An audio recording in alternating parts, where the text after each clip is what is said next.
मुख्यमंत्री डॉक्टर मोहन यादव ने प्रदेश भर में झोला छाप डॉक्टरों पर नकेल कसने के सख्त आदेश दिए थे, लेकिन ज़मीनी हकीकत कुछ और ही बयां कर रही है। बड़वानी जिले के गांव-गांव में झोला छाप डॉक्टरों का खेल धड़ल्ले से जारी है। प्रशासन मेहरबान है, स्वास्थ्य विभाग सिर्फ नोटिस जारी कर औपचारिकता निभा रहा है और लोग अपनी जान से खिलवाड़ करने को मजबूर हैं। बड़वानी में नकली डॉक्टरों का धंधा बेखौफ चल रहा है और जिम्मेदार आंखें मूंदे बैठे हैं। कार्रवाई के अभाव में फर्जी डॉक्टरों के हौसले बुलंद। गांव-गांव में धड़ल्ले से संचालित हो रहे दवाखाने। बड़वानी जिले में लोगों की जान के साथ खिलवाड़ कर रहे झोला छाप डॉक्टरों पर प्रशासन पूरी तरह से मेहरबान नजर आ रहा है। जिले में गांव-गांव में धड़ल्ले से कई फर्जी डॉक्टरों के दवाखाने संचालित हो रहे हैं, लेकिन प्रशासन मुकदर्शक बनकर बैठा है। खासकर इसके लिए जिम्मेदार स्वास्थ्य विभाग ने पूरी तरह से चुप्पी साध रखी है। प्रशासन की खुली छूट का फायदा उठाते हुए झोला छाप डॉक्टर MBBS, MD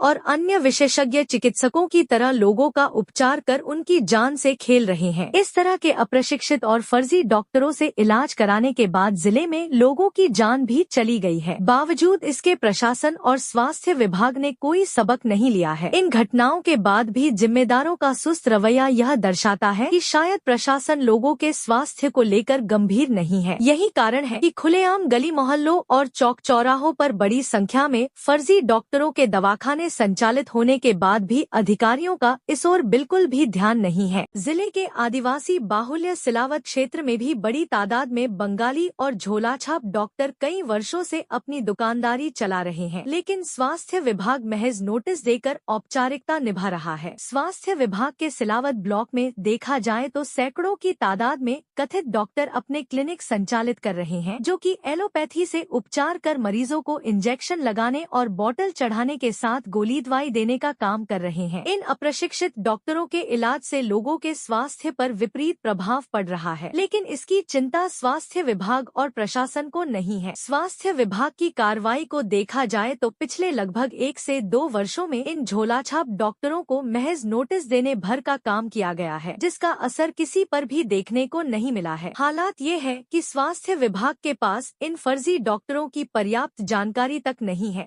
कि सिलावत ब्लॉक में इस तरह से बिना रजिस्ट्रेशन के कितने क्लिनिक संचालित हो रहे हैं। फर्जी डॉक्टरों पर मेहरबानी और स्वास्थ्य विभाग तथा प्रशासन का ढिलमुल रवैया हर दिन मरीजों की सेहत को खतरे में डाल रहा है। JTV न्यूज के लिए बड़वानी सिलावत से अमजद मंसूरी की खास रिपोर्ट। नाम है सर? डॉक्टर तरुण वास्कल।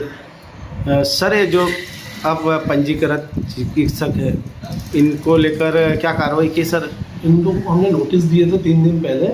सभी जितने भी क्लिनिक है इनकी लिस्ट भी हमारे पास है। उसमें सिलावत, मेहनी माता सभी जगह हमने नोटिस चस्पा किए। नोटिस चस्पा करने के बाद में इनको 3 दिन का समय दिया कि आप अपने डॉक्यूमेंट, रजिस्ट्रेशन, डिग्री सारे ब्लॉक को सबमिट करें। सबमिट करने के बाद में अभी तक तो इनसे कोई आवेदन हमको सब मिला नहीं है। और अभी भी हम 2 जगह गए थे, जैसे मेहनी माता में भी गए थे, वहाँ पर भी बंगाली को हमने शटर बंद करवाया और उसको नोटिस देकर आया कि अगर आपका क्लिनिक 2 दिन में नहीं बंद किया जाता है तो FIR दर्ज करने की कार्रवाई आप पे सुनिश्चित की जाएगी। सर कितने क्लिनिक चल रहे हैं आपके क्षेत्र में? लगभग ये मान के चलिए कि सिलावत में ही 20 के आसपास क्लिनिक होंगे। और पूरे ब्लॉक में? पूरे ब्लॉक में मेहनी माता, सिलावत ऐसा मिलकर करीब 50 के आसपास होना चाहिए। तो सर ये कब से संचालित हो? ये तो मुझे नहीं, अब ये क्या है, देखो ये अनरजिस्टर्ड लोग हैं। पिछली बार भी नोटिस दिए थे, उसमें 2-3 लोग ही हैं जो सिलावत में रजिस्टर्ड है और बाकी लोग हम कार्रवाई करने जाते हैं तो ये लोग क्लिनिक शटर बंद करके भाग जाते हैं। सर आपने जो आवेदन दिए तो उस पर कार्रवाई क्या हुई है सर नोटिस के बाद? नहीं, नोटिस के बाद में भाई हम लोगों का ऐसा है कि डॉक्यूमेंट्स नियम अनुसार उनसे रजिस्ट्रेशन और उनकी कॉपी मांगी जाती है कि भाई आप क्लिनिक संचालित करें तो किसकी परमिशन से कर रहे हैं। वो रजिस्ट्रेशन हमको सबमिट करें ब्लॉक पे। जिनके हैं उन्होंने तो सबमिट कर दिए, जिनके नहीं है उन्होंने सबमिट नहीं किए, आवेदन किया है, उन्होंने ये भी लिख के दिया है कि हमने आवेदन किया है। अब हम लोग जब उनके अभी जैसे मैं गया था तो उस जगह जाते कि भैया आप दीजिए।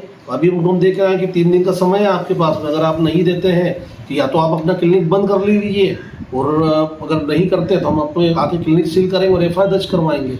सर ये CM साहब के आदेश को आज नहीं कहते 2 साल से ऊपर हो चुका है। इस पे हर महीने हम लोगों के द्वारा उनको नोटिस दिया जाता है और उसकी रिपोर्ट भी भेजी जाती है जिले। सर आप तो ये बताइए कि कितने क्लिनिक अभी तक सील हुए और कितने डॉक्टरों पे FIR हुई है? नहीं, FIR हम लोगों के द्वारा भी ऐसी FIR नहीं। सिलावत से पहले 2 साल पहले की एक FIR हो चुकी है।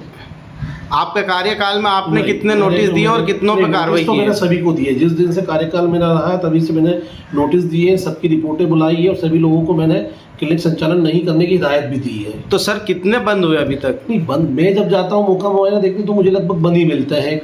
वो उनको सूचना मिल जाती होगी जो भी रहे, जैसा भी रहता है, लेकिन ऐसा नहीं है कि वो अब हम लोग कंटिन्यू जाए तो बैठे रहेगा।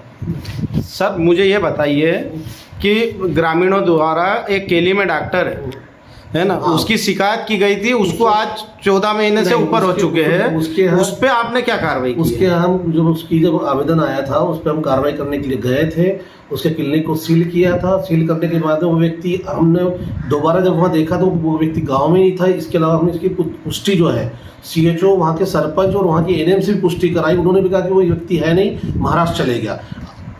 मैं अभी फिलहाल में तो वहाँ पे संचालित हो रहा है नहीं, ना, अगर वो आ चुका है तो हम जाके फिर कार्रवाई करेंगे उस पर। और मेणी माता में भी जरूरत से ज्यादा मतलब चल रहा में तो है। अभी हम गए थे और अभी हम कार्रवाई करके ही आ रहे हैं वहाँ। तो सर ये नेक्स्ट कितने दिनों में आप कार्रवाई एक होगी? हफ्ते में हम कार्रवाई करेंगे उनको। तो ये नोटिस के बाद अगला स्टेप क्या रहेगा सर अगला आपका? स्टेप वही है कि भैया फिर हम जाएंगे, अगर उनका क्लिनिक चालू पाया जाता है तो हम उन पर कार्रवाई करेंगे। तो क्या कार्रवाई होगी सर? कार्रवाई यही होगी कि टीम के द्वारा कार्रवाई होगी। उसमें एक जो जिले की जो टीम गठित है, टीम से कार्रवाई होगी। उसमें तहसीलदार साहब रहते हैं, RBS के मतलब आयुष के डॉक्टर रहते हैं, फार्मासिस्ट रहते हैं, चीफ ब्लॉक मेडिकल ऑफिसर रहते हैं और संबंधित मेडिकल ऑफिसर रहते हैं। JTV न्यूज से जुड़े रहने के लिए हमारी खबरों को लाइक और शेयर करें, हमारे चैनल को सब्सक्राइब करें और अपडेट रहे हर छोटी बड़ी खबरों से।